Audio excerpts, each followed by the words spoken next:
So what is up guys? Unboxing na naman tayo ulit. Medyo malaki ito. Simulan na natin. Mag-check kasi ako ng stocks kung ano yung mga meron. Nakalimutan ko kung ano kasi laman nito. Hindi ko nasusulatan eh.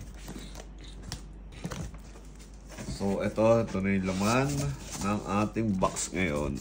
So nakikita nyo for sure to. Pasadya natin to. Special. Yung karga nito is mas madami compared sa regular nila. Then big whistle bomb na rin to. 200 rounds. Meron tayo ditong 5 lang. 1, 2, 3, 4, 5. Ito 1K rounds, 3.